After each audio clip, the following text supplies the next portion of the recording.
Let me pray, and then I will introduce. The Lord be with you. And also with you. Let us pray. Lord God, thank you that we do not have to figure out the church each generation anew. Thank you that we stand on the steps of those who preceded us. Thank you for your faithfulness to the early English church that gave us this beautiful and rich tradition that we continue here in the heart of Texas on this day. Amen. All right. I am very excited to introduce this morning both parishioner and Baylor professor Philip Jenkins. Philip Jenkins is a distinguished professor of history at Baylor University. For those who don't know, distinguished professor is like top notch. Can't get higher than being distinguished. I think in parts of the world they call you extraordinary instead of distinguished. So let's go with extraordinary professor. He serves in the Institute for Studies of Religion. He is prolific, and that is an understatement in terms of his academic writing. He has published 35 solo-authored books, including one that he came and spoke at with us 2 summers ago, I believe, Climate, Catastrophe, and Faith. And he just published a book, A Storm of Images, Iconoclasm and Religious Reformation in the Byzantine World, which has maybe one of the coolest book covers I've ever seen. So highly, highly recommend. His next book is due later this year. It will be on the kingdoms of this world, how empires have made and remade religions. So please, St. Albans, welcome Dr. Philip Jenkins. Thank you very much.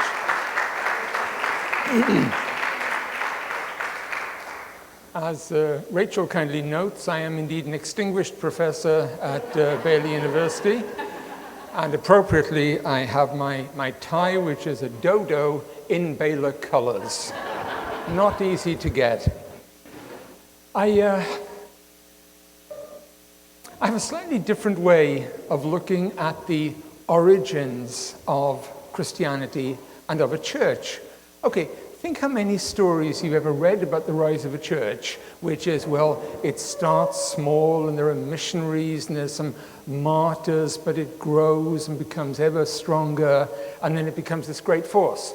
And I'm going to tell that story, and then I'm going to tell how it's all destroyed and restarted barely.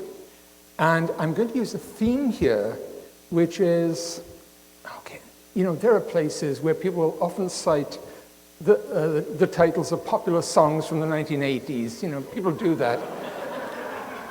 And my title is Candle in the Wind. And the faith is a candle in the wind. And it is built and almost destroyed, rebuilt and almost destroyed again. But the candle in the wind carries on, just barely. And what I'm going to do is, I very much geared this talk for people who are thinking of going on this pilgrimage to Britain. And I want to talk about one of the absolute key names and places, which is St. Albans. And I want to explain why that is the case. So I'm going to talk about Christian origins, but please remember, this is a story of birth and near death. We're going to be looking at some near-death experiences. And as often happens in the church, the rebirth comes from completely unexpected directions. So, no spoilers, but I do have some twists. This picture is one of the most famous images of Christianity in Britain. In Roman Britain, the Romans occupied Britain from the 1st century through the 5th century.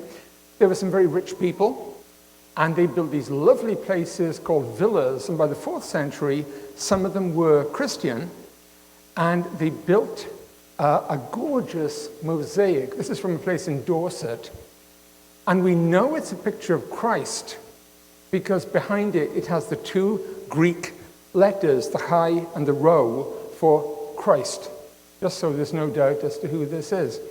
So we find these Christian mosaics, and you're going to find this all over the place. And to cut a long story short, we don't know when the first Christian came to Britain.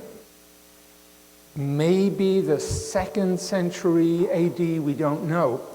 But we know that Christianity grew in the country now. Are we? Yeah. Don't worry if you can't see the details there, but there are a couple of names that I really want to highlight. You have Londinium, which becomes London, and you have a couple of other Roman places that are going to carry on up to the modern world and are going to be absolutely critical in the story of Christianity and Anglicanism. A lot of those Roman cities carry on being cathedrals, dioceses, right up to the present day. So just southeast of London, you have a place called Duravernum, which you know as Canterbury. Just northwest of London, you've got a place called Verulamium. And please bear that in mind. It's going to be very important for our story. And I'm going to draw a distinction which may be counterintuitive between Britain and England. And that's very important because this is Roman Britain. And as you see, just right up to where they draw the line, they build this great wall. They build Hadrian's Wall, because beyond that are Scots. Bad things happen, okay? But please remember, Roman Britain, and this is built on an older level, which is people who speak Celtic languages, right? And we know that in probably the mid-3rd century, there are enough Christians around to be a problem, and the Roman emperors start persecuting them. And one of the most famous stories is of a soldier, and we don't know exactly when this is, probably the 250s, maybe 300, coin toss, don't know. And you often read stories about saints, and they build in all these legends about them and all these amazing stories. That happens with Alban, right? But with Alban, we have you can take this to the bank. This is a serious core story because it's very, very early. And the story is he's a Roman soldier, and he sees a Christian missionary, probably, who is being pursued and persecuted, and he trades clothes with him. He's so stirred by this man's heroism, and he is then, Alban himself is tried and executed. And you can see the myths building up. So in the early account, we know that they trade clothes, so he takes on the man's cloak, and the word for cloak is amphibalos. So immediately the other guy is Saint Amphibalus, Saint Cloak, okay? You don't have to treat that too seriously, but he is beheaded. And whoever wrote the description of that incident, that beheading, knew the story very well and knew the place very well in this town called Verulamium.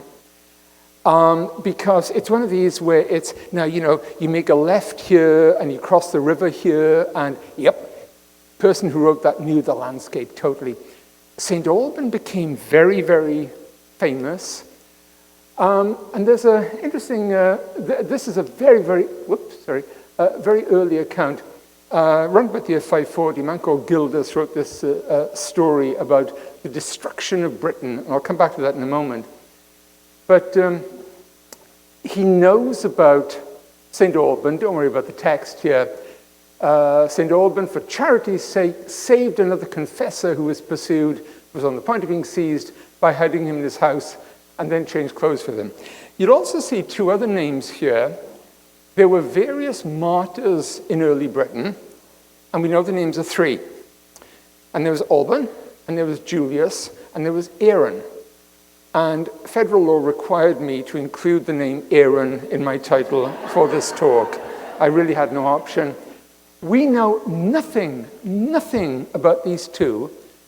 A couple of exceptions. They were martyred in a place called the City of the Legions. That's a town in Wales these days called Caerleon. If you have any interest in King Arthur, Arthurian stories, it all happens there. And the name Aaron in this era is incredibly rare And a lot of people suggest that he must have been a Jewish convert to Christianity, because no one else would be called Aaron at that point.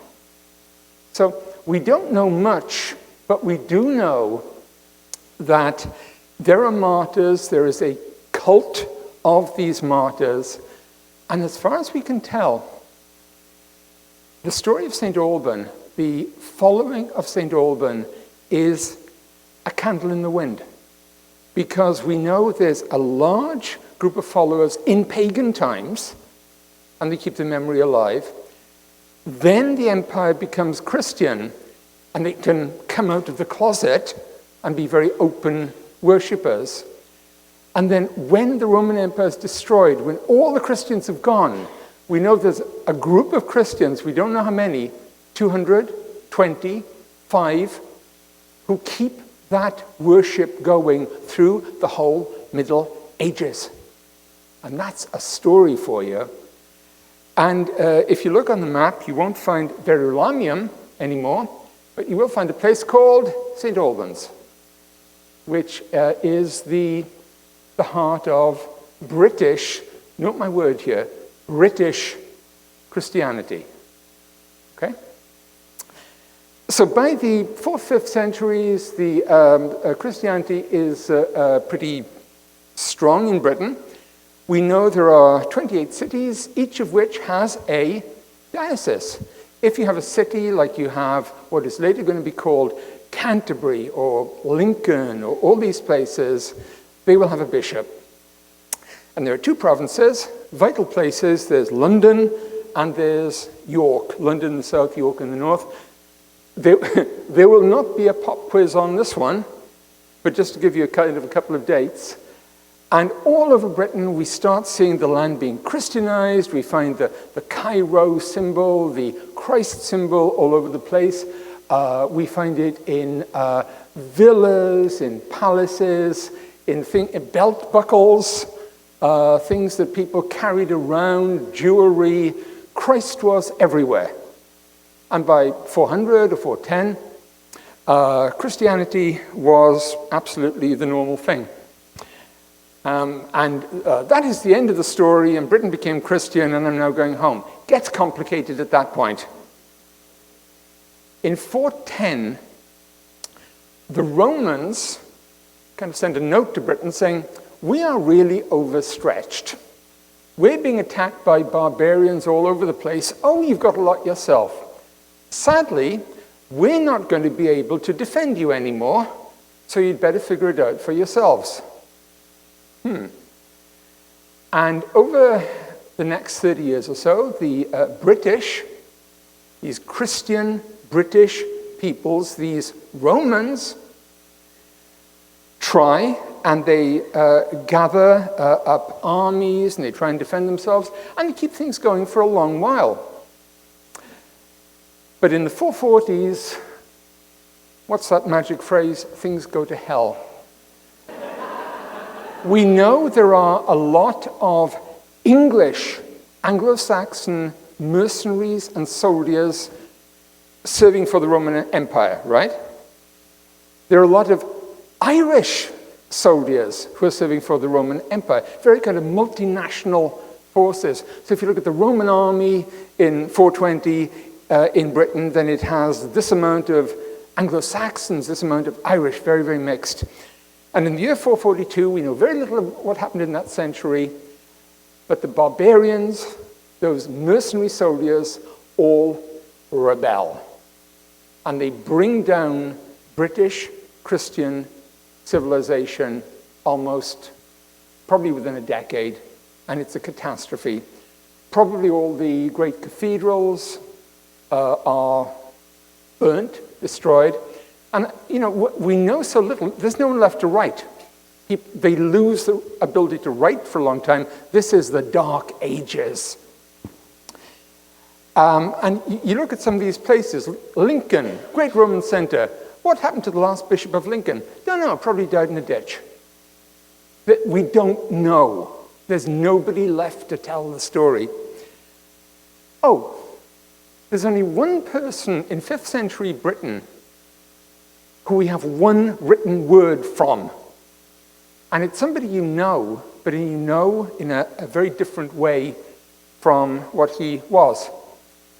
There's a Roman slave boy in Britain whose name is Patricius, and we know that he suffers the fate of many, many people at this time. He is carried off into slavery by the barbarians, in this case the Irish, and he escapes, and he gets a message from God saying, you've got to go back to that country as a missionary. And he has two purposes, one of which sounds very kind of modern in a way, which is you've got all those faithful Christian women who are held there as slaves. You have to go preach to them. You have to go minister to those women. And also, if you have time, you can convert Ireland. Can I just say, if you want an authentically heroic figure, if I mention St. Patrick, what comes to mind? 1, green beer. 2, snakes.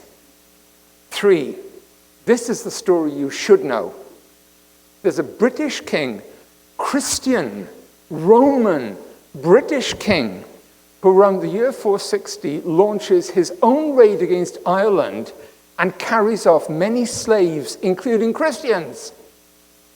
And Patrick writes a letter to him, to a king, which is one of the toughest examples you will ever read of reading someone out of the human race. And he almost literally ends by saying, at the end of time, you are going to be in the lowest depths of hell. And all those people you kidnapped and you raped and you murdered are going to be looking down on you. So always remember, this is a very, very brave man. Ireland is converted in the 5th century, and it drops out of our story until it comes back to play the absolutely central role in about, 10 minutes. This is Gildas talking about the fall of Christian Britain. I'll just read that.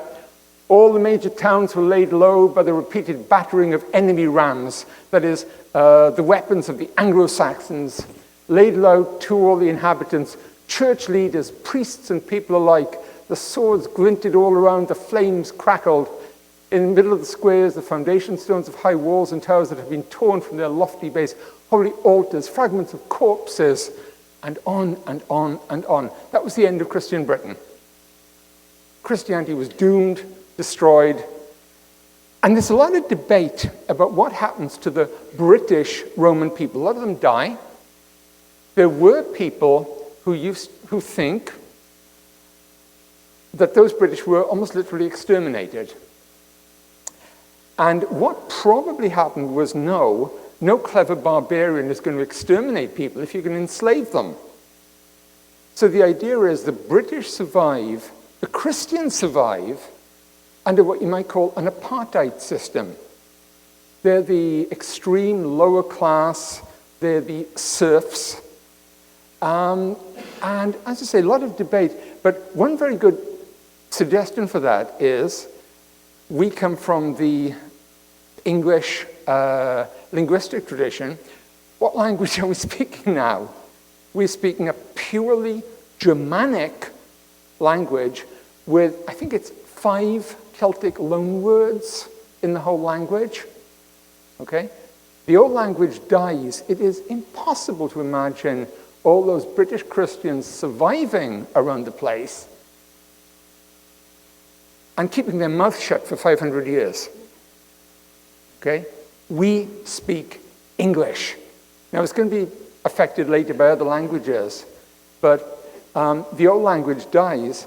And if you think about it, if you're a Christian in the year 500 in Britain, probably you are a serf, a slave. There are a few places out in the outlying country where there are little churches, and we can actually find some of them by names that we don't pick up on. If you've ever been to England, you see some names like Eccles, E-C-C-L-E-S, Ecclesia. If you go to Scotland, near Glasgow, there's a town called Paisley. Well, you know about Paisley? Basilica. In other words, the old Christian names survive. So Wales, the west of the country, is still very much Christian, and the English are very much not Christian. So here's the stages of conversion. In the east, you have the Anglo-Saxons. In the west, you have the Celtic states. And in between, you have this great, whatever you want to call it, border country, which is gradually being taken over. And some of the continuities are really interesting. You can point to places like St. Albans, where clearly there are Christians hanging around. And my Lord, think what their lives must have been. But they're surrounded by these very dangerous barbarians to whom they are the inferior race. Okay? Well, Christianity is not destroyed, but it's not doing well. Okay? It's a candle in the wind. And you see all the names change. So you have some places survive. Londinium becomes London. Durovernum in Kent becomes the city of the people down here, Canterbury. And that is one of the most famous objects you will see from this era. The Anglo-Saxons, pagan Anglo-Saxons, used to bury their dead, their noble dead, in these great ship burials under an earth mound. And in 1939, one of the most amazing finds of all turned up, which is at a place called Sutton Hoo. And that is the helmet. And that is what a king would have worn going into battle. And if that doesn't scare you, not much will, to see that coming towards you. You can even tell from that how they would have worn their mustaches. You see? So you think of this as being a pagan realm. It has figures of carved Germanic, Norse, pagan gods. And by the time you get to the 6th century, you know, paganism has won, Christianity is defeated, never to rise again. Well, I'm not going to deluge you with dates, but there's one you need to know. And that's 597. Two things happen. The king of Kent is married to a Frankish Christian woman, and she basically puts pressure on him until finally he said, all right, we'll have a mission. Stop, we'll accept missionaries. And the Pope at the time, who's Gregory the Great, arguably the greatest Pope ever, period, sends a mission to Britain. And it's led by a guy called St. Augustine, not the famous Augustine who wrote City of God and all that, a different Augustine. And they look up their records, which are 200 years old, and think, well, let's find out what we can about Britain. Okay, there's 28 cities, and they've got a map of Roman Britain, and they give it to Augustine and says, this is all you'll need. Good. And they know that there should be two provinces, one in the south, one in the north. There's going to be one in York and one in London. But the problem is, they haven't got London. So what they do have is Canterbury, which is why there's an Archbishop of Canterbury, because they haven't bothered to update their maps. 597 is critical as a date. And the other thing, Canterbury then has a great school, and over the next few decades, through diplomacy, marriage, they managed to spread the faith through a large part of Anglo-Saxon England. By the way, Augustine has a problem. He knows there are all these British Christians, and he knows he has to deal with them somehow. And so you have him on the side of the Anglo-Saxons, who are like the deadly racial enemy, and the British Christians here, and they don't know how to deal with this man. And they meet, and the meeting goes badly, as in they're not going to talk to each other for So you have, the British armies and the Anglo-Saxon armies, and they have priests on each side praying against each other. Good ecumenical basis right there. And the 670s, a new pope sends a couple of missionaries who are absolutely critical because they make Canterbury this great thriving center. Interesting by way of background, one's a man called Theodore, who's from a place you might have heard of called Tarsus, which had previously produced a well-known alumnus called St. Paul. And the other guy is somebody who is interesting in terms of what we think of where the church comes from. He's called Hadrian, and he's an African. He is a refugee from Christian Africa, which by this point was collapsing in front of the advancing Muslims. And Hadrian comes to England and creates English church music. And he's become a very interesting character in recent years as people look back and say, Africans, wow, at that stage, how interesting. I said 597 is an interesting date. Bear with me, so Canterbury. And the other great church is York. York is in the north. York is the center of the great kingdom of Northumbria. And if you ever want to find out about Christian culture, Christian civilization, that is where it all is in the early Middle Ages. It's where all the writing, the scholarship, the history is. When they build the original cathedral, that's obviously a much later one, they seem to be taking over old Roman buildings. They're taking over like a Roman palace, but across here, this is now the cathedral. And there are a couple of rival families fighting for control here. And in 632, the king of Northumbria goes off to fight the greatest pagan warrior of the day. King of Northumbria is a Christian. King of Mercia is a pagan. And sadly for the history books, God is not on the side of the Christians on this occasion. And the pagan win and devastates Christian Northumbria. And if you think I'm about to say, and Christianity was destroyed, never to rise again, sure, I'll say it again. But there's a refugee. One heir of the kingdom of Northumbria flees to a place called Iona.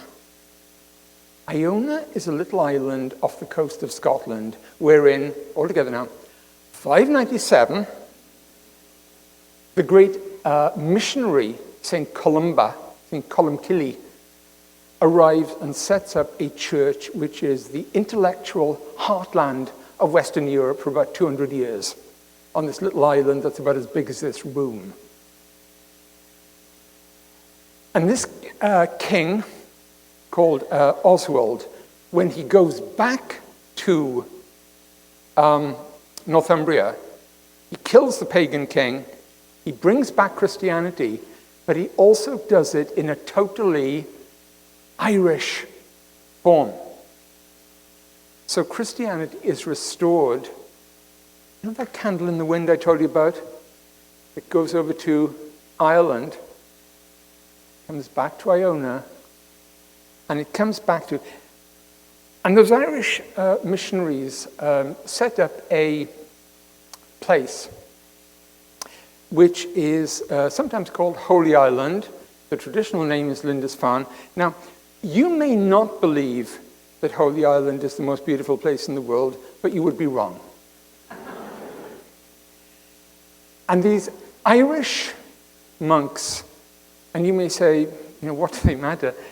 Over the next few decades, they convert much of Britain, and the Irish and the English monks and missionaries convert most of Western Europe. They convert Germany, the Netherlands. By the end, they're pushing into Scandinavia. And they're operating at an intellectual level, a spiritual level, which is absolutely different from anything that is available in Europe at the time. This is absolutely the A team. And we have some of the records we have from them. One of the great missionaries at this time was a man called St. Boniface. And we know in 754 he is martyred by pagans in what we now call the Netherlands. And we have one relic of St. Boniface, which is his prayer book, which is cut down the middle by a sword and is soaked in his blood. And it's a real relic. This is not a feather of the Holy Spirit. This is a real, or the seventh head of John the Baptist. This is a real relic. And my faithful assistant, Father Aaron, mentioned Charles V, the Roman Emperor, Holy Roman Emperor today. By the time Charlemagne, the great Holy Roman Emperor, is setting up his empire, around about 800, he's doing it entirely on the strength of these Brits, these Irish and these English Christians. By the way, Lindisfarne we know from some of the amazing manuscripts they produced. How am I doing for time? I'm going to stop very shortly. Absolutely stunning pieces using traditional Irish and English themes. And we can talk about that at length. And so Christianity is absolutely set for a new golden age until in 793 the Vikings arrive, sack Lindisfarne, and destroy much of Christian Britain. Again.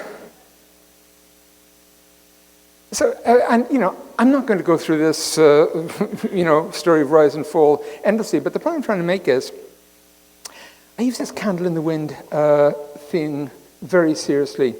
We tell the story backwards. We know Christianity is going to win, right? It is not obvious at the time. Christianity is weaker, more delicate than you may think. It's very much dependent on political accident or providence, depending on how you want to tell the story. And things probably could have done differently. And I personally find that a much more exciting story. It's not just the steamroller is going to take us through to the great Christian Golden Age. It's a struggle every inch of the way. You have the great Anglo-Saxon Church. 1066, the Normans come in and crush that, recreate it in an entirely new style. And the main effort of Anglican historians for the next 900 years or so is constantly writing histories that make it look as if it was always meant to be this way. And no, it's back and forth. It's contingency. I personally think this is an exciting story. And if you are going to any of these places, please remember, it's like kind of digging strata for dinosaurs. There are all these different levels as you go down. And putting those together is a fascinating task. If you are going to Britain, I hope you have a wonderful time. I am going to end there and throw open for any questions that people might have, and I believe Rachel there has a microphone. How would you assess the state of Christianity in England today? Somewhere between slim and abominable. The numbers are incredible. The degree of secularization is amazing. The Church of England itself is in, notionally, they report a membership of 25 million. Maybe 250,000 ever show up for a church anywhere. That's the Anglican tradition. There are others, but most of those in decline. The one great area of strength is immigrant churches from Africa, from the Philippines, from so many other countries. And if you ever go to a pilgrimage site in Britain, like Aylesford in Kent, great historic shrine of the Virgin Mary, And if you go on a pilgrimage, you'll note that yours may be, if you're a white person, one of the few white faces there. It is Caribbean people, it is African people, it is Indian people from South India who are the ones who are surrounding you. It's a very impressive story. And somewhere up there, Hadrian the African is smiling broadly. Other questions? Anyone? Over here. I'm coming to you, Ray. Get my steps in. Come along. Have you or has anyone put together a reading list so that we can follow the sequence through this? Oh, brother. A suggested reading list? That's a great question. I have a couple of very technical lists. There are any number of books that you can read. One of the best things to do is actually to go back to the sources. And there's a guy called the Venerable Bede, B-E-D-E, who was writing about the year 730. And he tells this story not just in a very interesting way, but with such, what can you say, non-judgmental appreciation. So, for example, he has one of these early Irish missionaries, and what he's meant to say is, well, this man's a heretic, terrible person. So you have line 1, well, he was a heretic. Next 5 pages, this is all the good stuff he did. So Bede is very easy to access, but I don't have a reading list off the top of my head, I fear. But lots and lots written on all this early Christianity in Britain. Sorry. Anyone? Other questions? Anyone to ask about any particular We have a places? question for our speaker for next week, so get ready. Is there a golden age of Christianity in Britain? Some people would say that, people use the phrase golden age for Northumbria, but it's a question of, how you judge, what your criteria are. Christianity, the only reliable, stable factor is change. And very hard to say. If you're looking at raw numbers and degree of devotion, enthusiasm, you might look at a period like the 1950s. But then, of course, that is immediately followed by the very rapid secularization of the 1960s. So, always and never. Short answer. Anyone has any questions about any particular places or anything? Very happy to field those.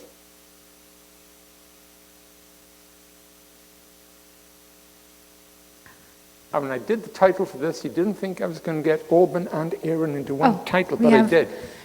We have a question from our next speaker after Catherine. 1 second.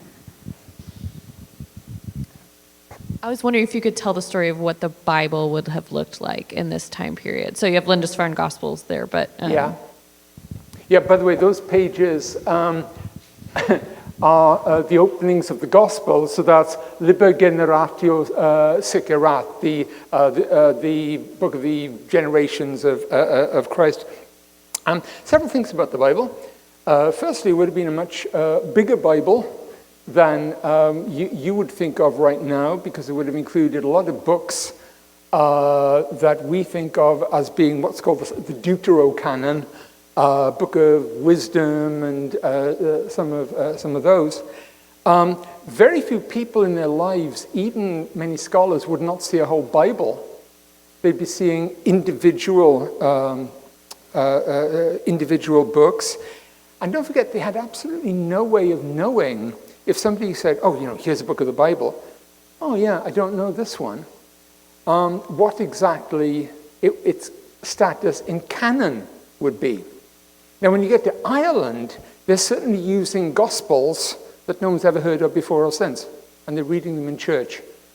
And probably what's happening is they're picking up ancient Mediterranean Gospels that don't exist anywhere in the world in Ireland. The English are among the first, and the Irish, to do vernacular translations. They put them into native languages very early. Just to give you one odd example, I'm sure most of you will have heard of Beowulf, which is one of these great early monster stories about the great warrior who fights Grendel, this ferocious beast. And you think, oh my Lord, this is ancient pagan myth. And the recent scholars have said, no, it's actually taken from the Book of Enoch in the Bible. So they know all sorts of strange stuff. But the books they know are very, very diverse. Some of them are unorthodox. And people like Bede, who actually do have these amazing libraries, write absolutely brilliant commentaries on the Bible as they know it. And by the way, the reason a lot of these biblical texts end up in Europe to be discovered in the Reformation era is because the Irish and English missionaries take them there around about 700. Candle in the wind. Anywhere else, or should we draw to a close? Shall we draw to a close? Yeah, I think we'll draw to a close. So let's thank Dr. Jenkins. Thank you. Thank you so much.